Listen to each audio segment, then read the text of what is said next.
আসছি আমি। দাঁড়া দাঁড়া দাঁড়া, 1 মিনিট,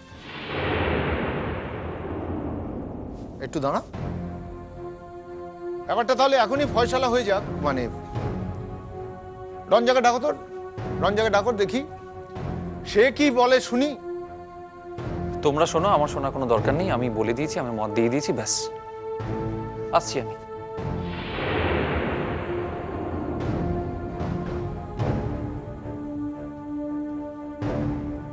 যাও মেয়ে প্রদীপ, রঞ্জাকে ডাকো। রঞ্জা, রঞ্জা,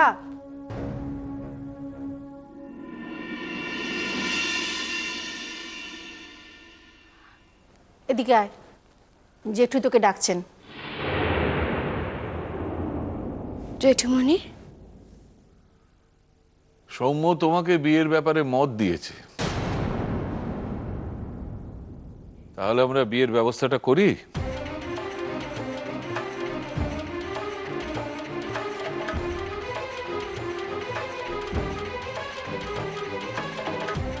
জেঠুমণি, এখন এমন অবাক হওয়ার কিছু তো নেই রঞ্জা। ব্যাপারটা যে তুই জানিস না তা তো নয়।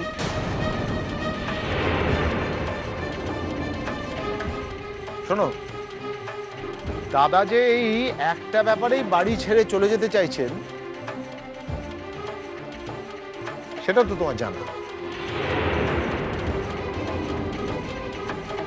এখন তো পিছু উঠলে চলবে না রঞ্জা,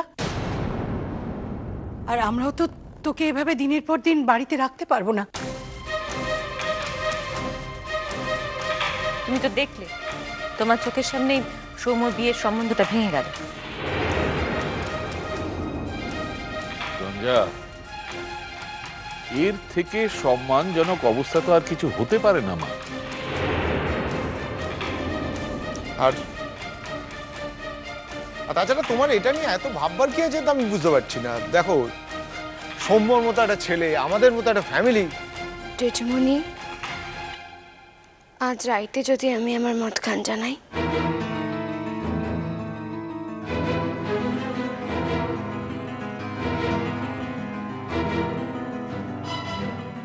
ছয়টার সময় মহামায়াতলের বাড়ি দেখতে যাবো।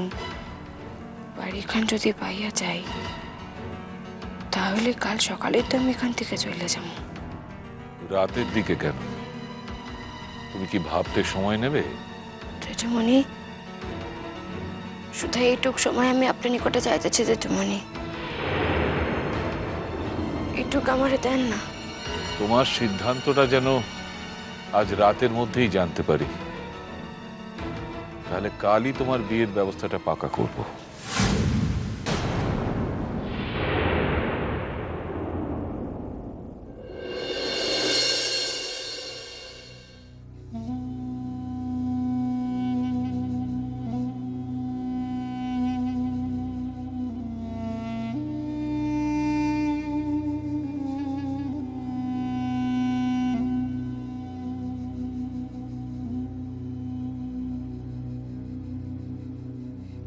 জেঠুমণি, এসো মা, এসো এসো এসো। বলছি, কিছু ভাবলে? আমি নিশ্চিত তুমি পজিটিভ কিছু জানাবে। জেঠুমণি, আমি একটু বাইর হইতে চাই। বেরোবে এখন? মানে একটু পরেই তো সন্ধে হয়ে যাবে। কোথায় যাবে তুমি? জেঠুমণি, ওই পাশে একখান সেলাইয়ের স্কুল আছে, আমি ওই যাওয়া আসার পথে দেখছিলাম। তো সেলাইয়ের স্কুলে গিয়ে কি করবে তুমি? কিছু না কিছু শিখলে জেঠুমণি সময়খান ভালো কাটে। আমি তাই ভাবতেছিলাম যে যদি আমি সেলাইয়ের স্কুলে যাইয়া সেলাই শিখতে পারি তাহলে সময়খানও কাইতে যাইব। আর ভালো ভালো ভালো, সেলাই স্কুলে গিয়ে সেলাই শেখা ভালো। হ্যাঁ, আসলে যে কোনো শিক্ষাই তো আনন্দের। বলছিলাম, সেটা কি তোমাকে আজই যেতে হবে? জেঠুমণি, আমি তো বাসায় বইয়াই থাকি, আজ গেলেও যাওয়া, কাল গেলেও যাওয়া। তাছাড়া আমার জীবনে আজকালের মধ্যে কি পার্থক্য করেন জেঠুমনি? তোমার মুখে এই ধরনের কথা আমার শুনতে ভালো লাগে না মা। আমি জানি তোমার মধ্যে অনেক সম্ভাবনা আছে। আমি চাই সেই সব সম্ভাবনা কোনো না কোনো দিন তুমি পূরণ করবে। যাই জেঠুমনি। তোমার জেঠিমাকে বলেছো? তিনি ওই সকাল থেকে খাটাখাটনি করার পর এখন একটু ঘুমিয়ে যাচ্ছেন, এরপর আর ওনায় ডাকতে মন চায় না। আপনি জেঠিমনি উঠলে কইয়া দিবেন। আমি কি যাব তোমার সঙ্গে?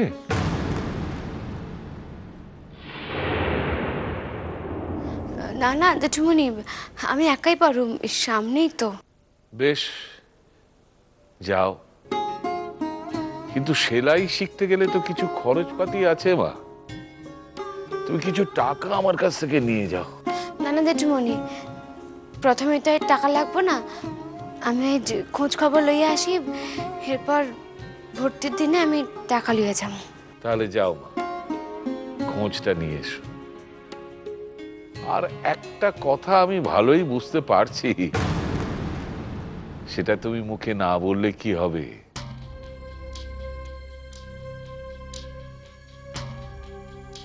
কি কথা জেঠুমনি? এই যে তুমি সৌম্যর সঙ্গে বিয়ের ব্যাপারে কুণ্ঠা বোধ করছো, সহজে হ্যাঁ বলতে পারছো না, তার মানে তুমি নিজের মনে মনে ভাবছো যে তুমি ওর যোগ্য নও।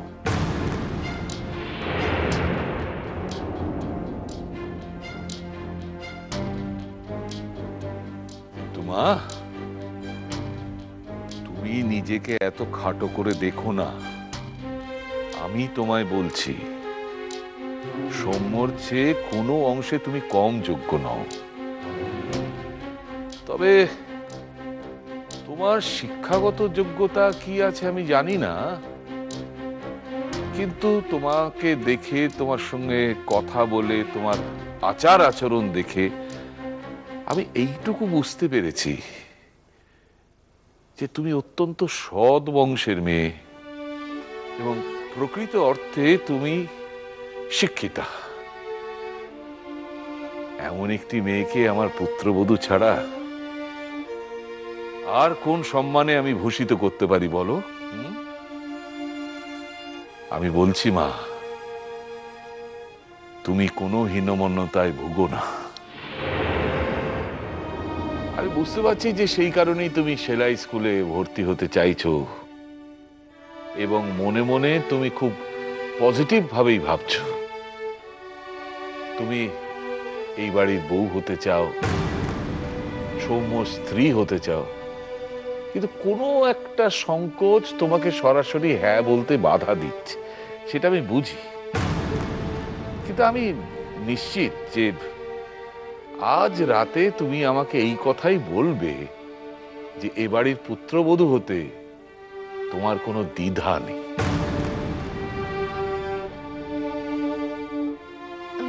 জেঠুমনি, আমি এখন তাইলে আসি। এসো এসো।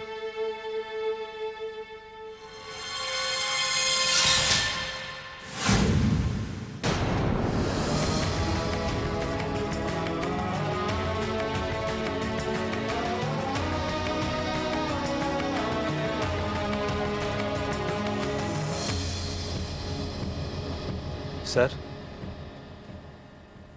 আরে সৌর্য, এসো এসো।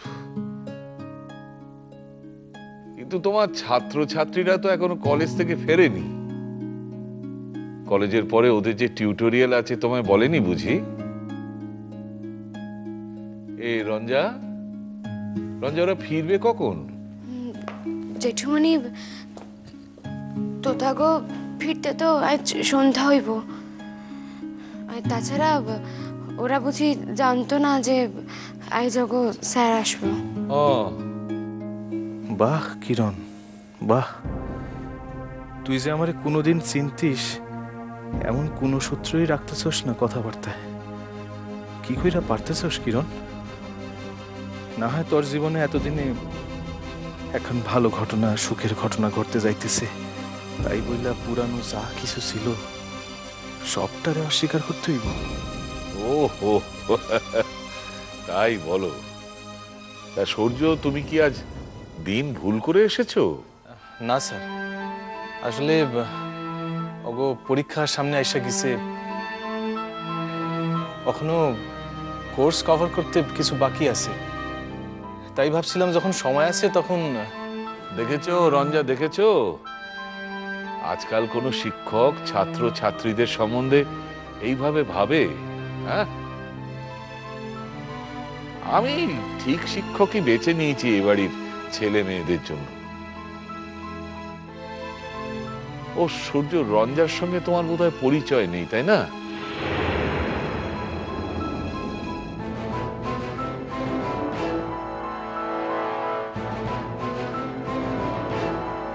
পরিচয় হয়নি? তা হবে কি করে? আমাদের রঞ্জা তো ভারী লাজুক মেয়ে, কারো সামনে বের হতে চায় না।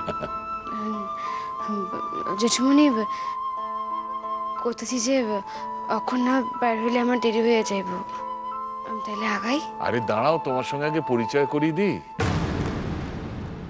সূর্য, এ হচ্ছে রঞ্জা, আমার ভাবি পুত্রবধূ। খুব শিগগিরই ওদের বিয়ে হতে চলেছে।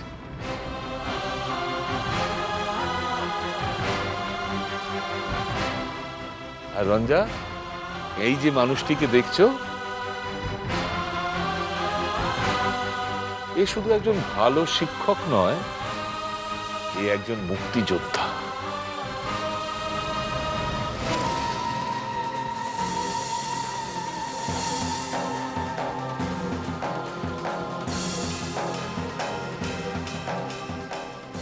তাহলে সূর্য, তুমি একটু বসো, একটু অপেক্ষা করে যাও।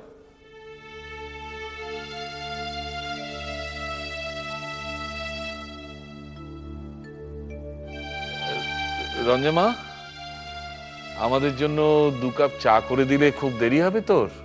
হ্যাঁ জেঠুমনি, আমি চা বানিয়ে দিয়ে যাইতেছি। লক্ষ্মী মা আমার, এই জন্যই এই মেয়েটাকে আমি এত ভালোবাসি, বুঝলে সূর্য? রঞ্জা আমার পুত্রবধূ হওয়াতে আমি যে কি খুশি হয়েছি, আমি তোমাকে কি করে বুঝিয়ে বলবো বলো?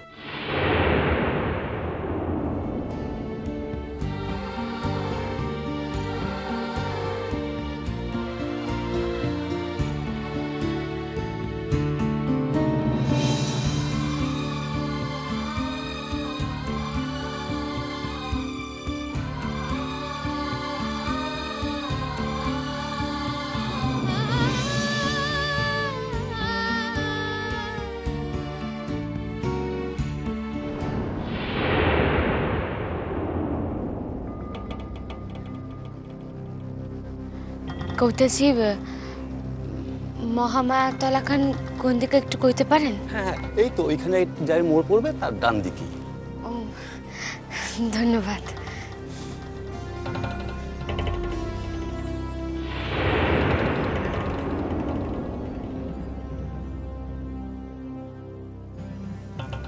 মহামায়াতলা জায়গা খান ওই লোকখান কইতেছিল খুব ফাঁকা, নতুন বাড়ি ঘর হইতেছে।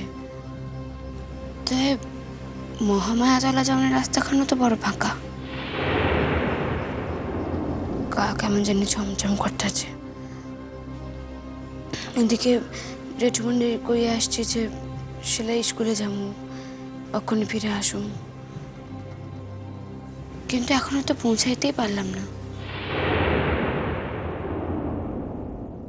সোনা বাবু, আপনারা দেখা আমি পরিচয় দেই নেই বইলা আপনারা তা করে কর নাই যে আমি আপনারা চিনি।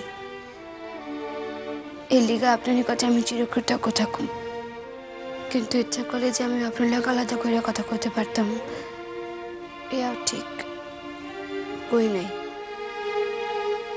কি হইব সোনা বাবু, যে কিরণ আপনার জীবন থেকে চিরদিনের লিগা নির্বাসিত হইয়া গেছে, যে নূতন করে আপনার লোকে কোনো কথা কইতে চায় না সোনা বাবু, তাই আপনি কি বিশ্বাস করলেন নাকি? আমি এই বাড়ির পুত্রবধূ হতে যাইতেছি। আশীর্বাদ করেন, আজ যে আমি যাইতেছি জানি সফল হইতে পারি। এই তো মূর্তিকার ডান দিক যাইতে কইল। এর ভিতরেই সন্ধ্যা ঘোর হইয়া আসছে। একা একা এখন অজানা জায়গায় যাওয়া কি আমার ঠিক হইব? হে আল্লাহ, আমার জীবনে আর জানা অজানা চেনা অজানা বলে কি কিছু আছে? যা কিছু চেনা সে সকল ছাইরা যা যা অচেনা তা করেই চেনা করতে হইব।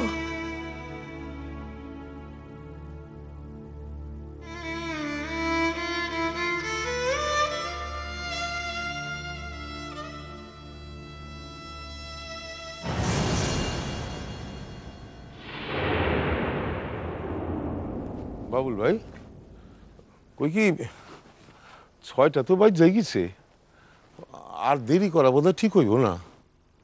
যাও না বাবুল ভাই, যাও। কই কি একবার তারে ভুলাই ভালাইয়া মিঠা কথায় যদি আমারই ডেরায় তুমি আইনা দিতে পারো না, তাইলে তোমার না দেবো না, আমার কিছু থাকবো না। বাবুল ভাই যাও, আমি না হয় এইখানেই অপেক্ষা করতেছি, তুমি কাম খান সাইডে আসো তো, যাও। স্যার, আপনাকে একটা কথা বলবো। আপনি না খবরদার এইভাবে রাস্তার উপরে দাঁড়িয়ে থাকবেন না। আসলে রাতের বেলায় দিকে না কেউ আসে না, তো লোকের সন্দেহ হতে পারে। আপনি বরঞ্চ ঘরে গিয়ে অপেক্ষা করুন, আমি যাবো আর আসবো। সে আর নয়, ঠিক হইব, কিন্তু একখান কথা ভাবতেছি বাবুল ভাই। ধরো এই পর্যন্ত আসনের পর এই মায়া মানুষ যদি আন্ধারের ভিতরে ঢুকতে না চায়। স্যার, আপনি আমার উপর ছাড়ুন না। হ্যাঁ, কেন কি করবো তুমি? স্যার, আমি যখন ভুলিয়ে ভালিয়ে মহামায়া তলার মোড় অবধি আনতে পেরেছি, তখন আমি এই অবধিও আনতে পারবো। ঠিক আছে, আমি তাহলে নয় ঘরের ভিতর গিয়ে বইতেছি। যাও, তুমি আর দেরি করো না, যাও।